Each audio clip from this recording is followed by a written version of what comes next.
I can't even begin to describe the thrill of finding a vintage art supply at a thrift store. It's so exciting, especially when you visit so many shops and you walk away empty-handed and then you find one item in one shop and it just makes your entire week. It really is exciting, and I just love the idea of giving an old item new life. Also, I frequently come across really unique items as well. Case in point, this Bob Ross oil painting set. I also found a Bob Ross coloring book at the same thrift store, so I'm noticing a bit of a theme here. I didn't end up buying it because I don't know how to paint with oils, and it's not a medium I'm looking to explore anytime soon. And that's my philosophy when it comes to these vintage art supplies. I want to use them. I want to give them a second life. I want to appreciate them and experience them. I don't want them to just sit there and look pretty, or I don't want them to be just another piece in my collection. What are these? Just random ones. Oh, here's one. Good stuff. Oh, look at this one. Oh, yeah, there are a couple of those. Do you know any other brands? The Laurentien ones. Here's another one. Do you remember the Laurentien ones? I do. Yeah, so that's a Canadian brand, actually. Yeah, this one's Eagle as well. Look. Yeah, Oh, these are the pencil. Oh, these are Berol. Oh, look, see, look, this is Verathins. Yeah, these ones are more for sketching. I found a few other vintage items, say oil pastels and chalk pastels, but I don't really use these mediums, and I already have one set of vintage oil and chalk pastels, so I don't need any more.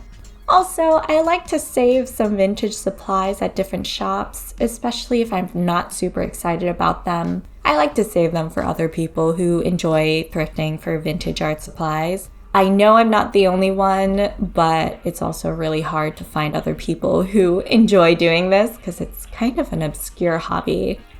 Hey guys, Juli here, and look how gorgeous the snow is here in Vancouver.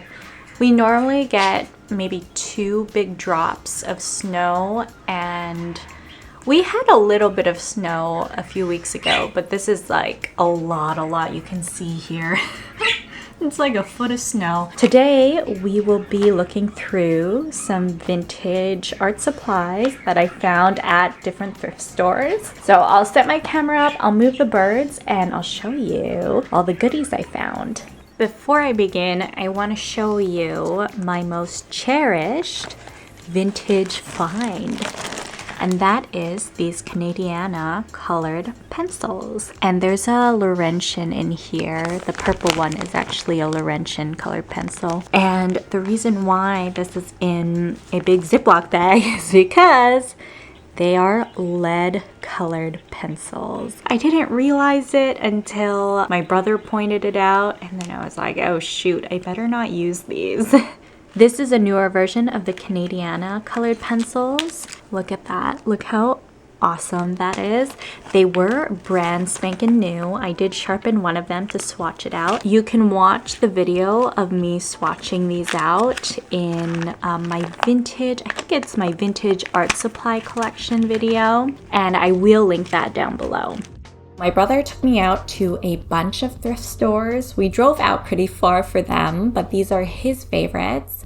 On this day, we visited maybe 6 thrift stores, and I walked out with a bunch of colored pencils, not much else. So this is actually a 2-part video because I ended up with an hour and 45 minutes of footage.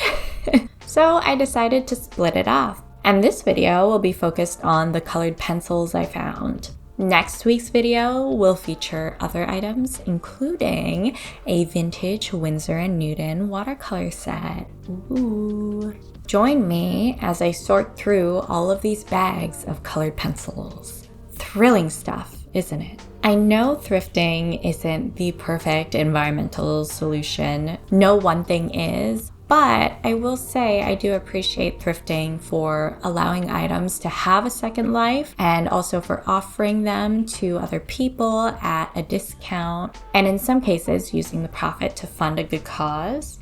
Even if this isn't the case, using the profits to fund keeping the store running and keeping people employed. I think there are a lot of people who gain from thrift stores, and I really love them for that. In this video, I don't do much swatching of the pencils because I was afraid they would have lead in them, since my very old Canadiana colored pencils from like the early 70s or something, they specify that they are lead colored pencils, and I found a few pencils that were from that same decade, so it freaked me out. Partway through this video, I put gloves on because I'm dramatic. Turns out the packaging actually, I think it's meant to be read as thick lead colored pencils, not just lead colored pencils. And that completely changes the definition of that, doesn't it? The first bag I decided to open was the bag from Value Village. So I got all of these colored pencils for $3.99. And I got really excited because I saw some Faber Castell and some Caran, and I've never owned any art supply by Caran. First off, I pulled out this metallic set of colored pencils. They look pretty cheap. They look like children's colored pencils, so I didn't have high hopes for them. I swatched them out and you can't really see much of the sheen to them. So I don't know if I'd necessarily call them metallic, but then I found this gold Caran colored pencil, the Super Soft Color 2. And I swatched that out, and next to the cheaper set, you could definitely see there's a lot more shine to it. So this is a true metallic colored pencil. I did some research on these pencils and I found out that they were actually watercolor pencils. I wanted to test it out with the cheaper set, which weren't advertised as watercolor pencils, but I thought I'd try it anyways. And then I went in with my paintbrush, my wet paintbrush, on the Caran gold colored pencil, and nothing happened. So I did some more research just to double check, and I decided, you know what, maybe I was wrong. Maybe these aren't actually watercolor pencils. Maybe they have to specify aquarelle colored pencils. So I decided to put those aside. Very sad. I was really excited because watercolor is my poison of choice. It's my favorite medium. Watercolor type art supplies are hard to find at thrift stores, just in general. I always see colored pencils, crayons, acrylic paints, but watercolors, hard to come by. Same with oils. You rarely ever see oils. I found some Faber Castell watercolor pencils, and I will swatch some of these closer to the end of the video. This is just me sorting through them. I found some Colleen colored pencils, which I've never heard of before. And there were also a bunch of these Noble colored pencils, which I also have never heard of before. Upon further research, they're a Chinese brand, I think. Correct me if I'm wrong. I'm going off of memory here. I'm not entirely interested in keeping those, so we'll see. I might end up just redonating them, and you know, the circle of life continues. I found this really cool Japanese watercolor marker. There was only one in the set, and it was the only other supply outside of colored pencils in this bag, and it worked beautifully. I would have loved to see more of these. The marker really melted with the water, which is, of course, what they're made for. But still, sometimes it doesn't exactly work that way, depending on the supply.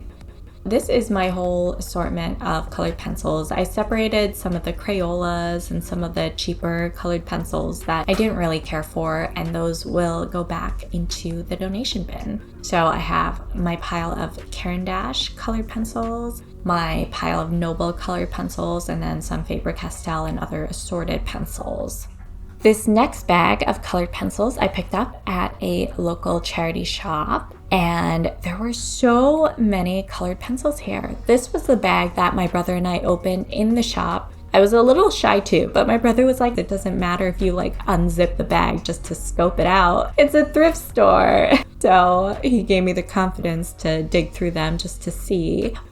Okay, we got some plain old Crayolas, and They look like modern day ones, so I'll separate those. So there's a brand called the Eagle Pencil Company. This brand was bought out by Berol in 1969. And then in 1995, Berol was bought out by Newell Brands, which is when I believe they started to go by the Prismacolor name. But prior to this, it was Eagle Prismacolor and then Berol Prismacolor. Both the Berol and the Eagle Company have this line of Canadiana colored pencils, which I guess are Canadian sold colored pencils, I'm assuming. There are also Berol and Eagle Verathins pencils, which are more like the coal erase pencils that you see with Prismacolors, meant for sketching and erasing. And then there's also the Eagle and Berol Prismacolor colored pencils. And I found all of these in this set, which was really cool. And I ended up dividing them into bags, which felt like evidence bags because I was wearing these gloves. So yeah, super dramatic. But I was worried about the lead at the time. This is a really cool batch of colored pencils. I'm already more excited over these ones than the Value Village batch. And then we have Berol Verathins, which we'll put in a separate bag. Collecting our evidence. So these two, these three go in there.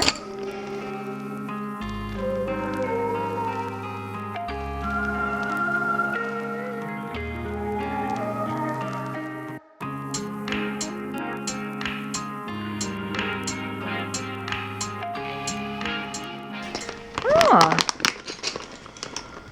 look at that. Crayola watercolor. And that's nice big writing. I wonder how old this one is. I didn't even know they did watercolored coloring pencils. Watercolor pencils. Whatever you call them. Here in Canada, we call them pencil crayons. Actually, we don't say colored pencils, but because I've been watching so many art videos and I'm already immersed in like the art product world, I started calling them colored pencils as second nature. But sometimes when I'm talking to people here, I correct myself. I'll say, oh, blah, blah, blah, colored pencils. I mean, pencil crayons. Here I see we have Laurentien colored pencils, and I actually have a collection of them. Let me grab them.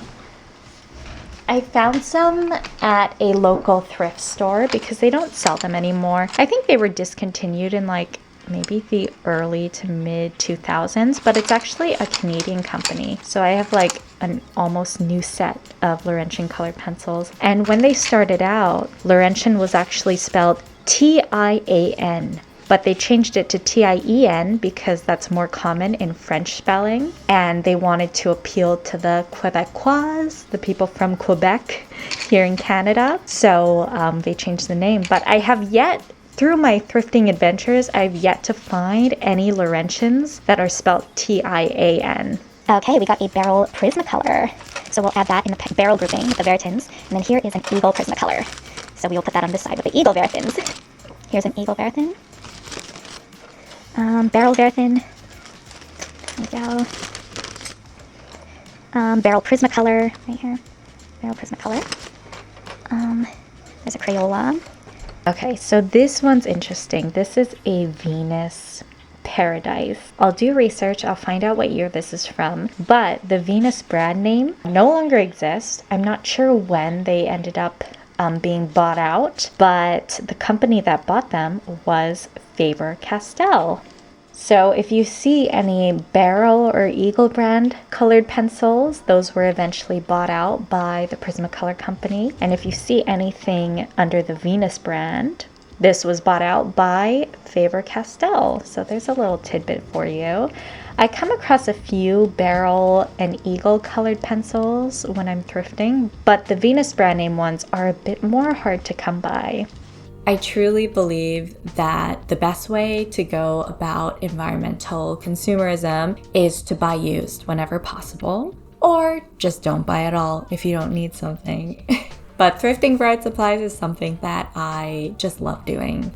Also, I don't normally seek out to find pencils in bags. Obviously, it's nice when you could get them in the packaging, but lately it's been a lot harder to find vintage art supplies. I think I got a lot of luck back in the day because when I was shopping around, it was COVID times, but like when we were slowly adjusting, getting back into the rhythm of things. And my sister and I went thrifting with our mask and gloves, and there were hardly any people there. So I think that's why I lucked out with finding some of these really old sets of colored pencils.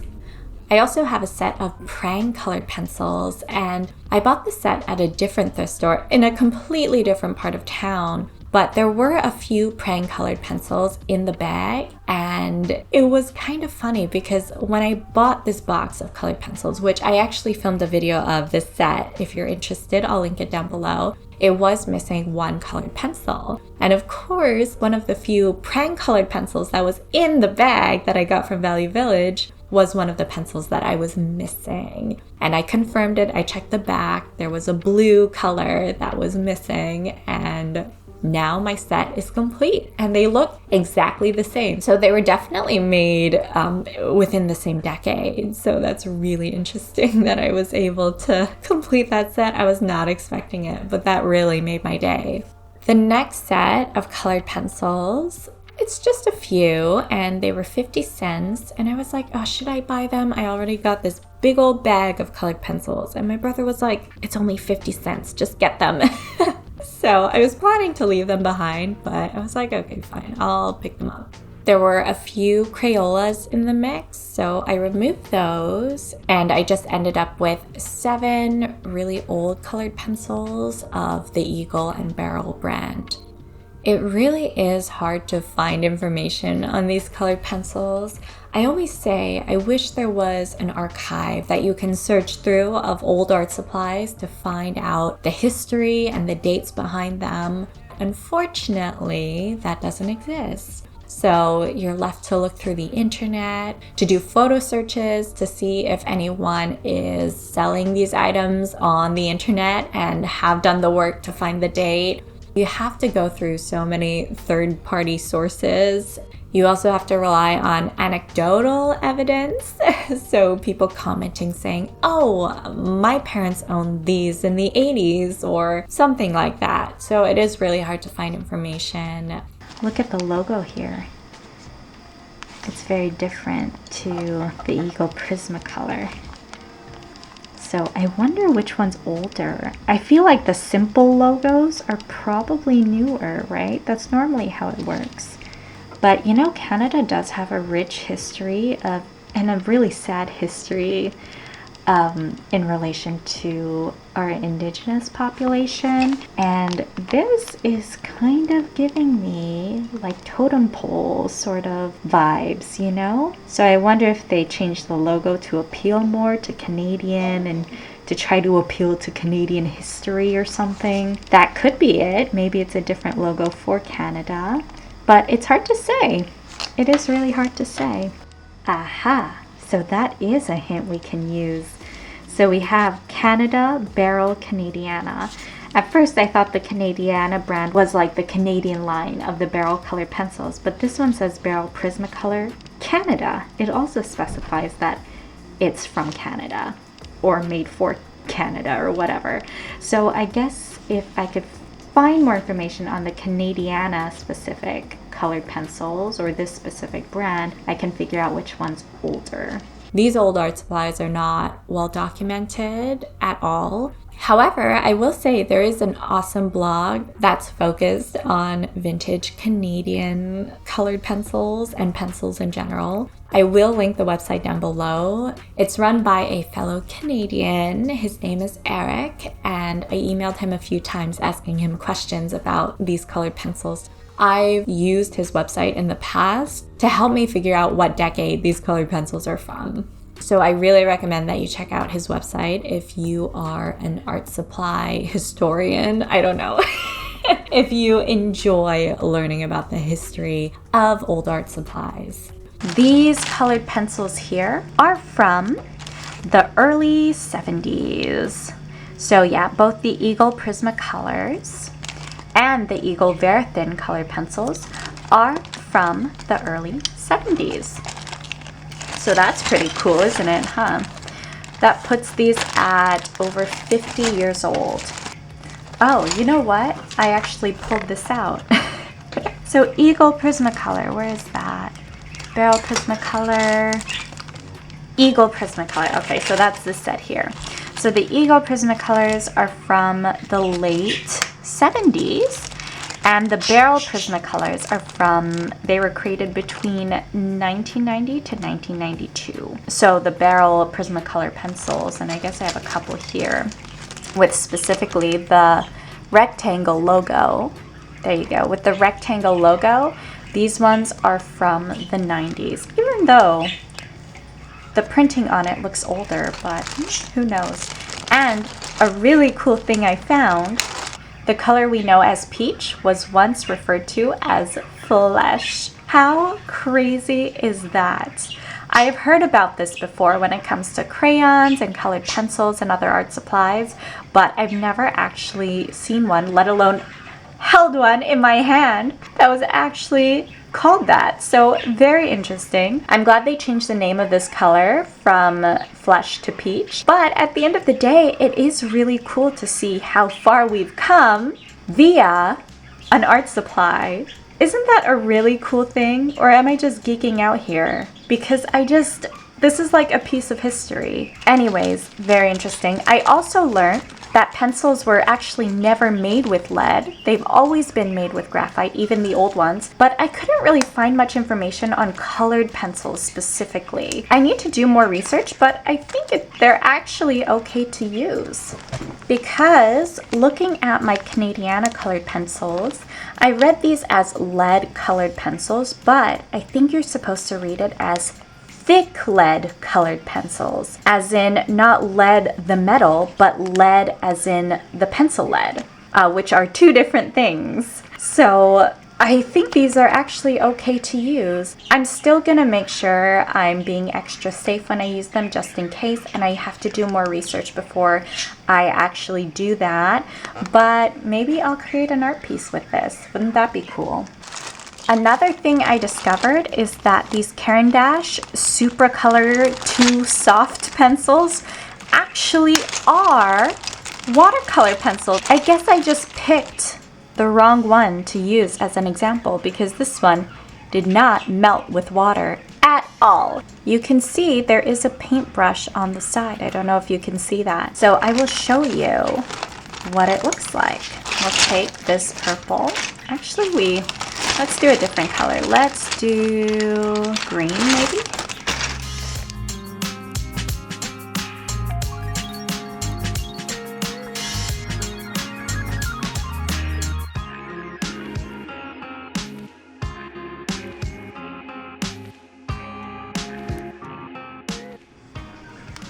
Look at that. So I don't know why the gold pencil didn't work at all.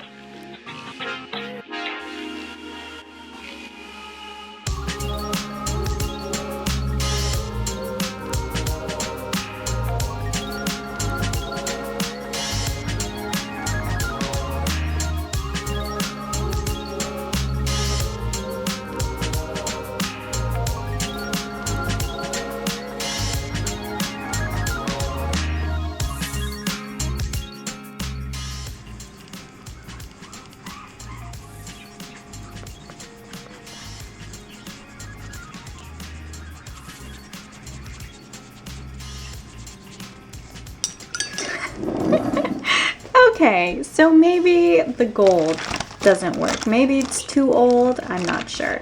But we can try another one. Let's try blue.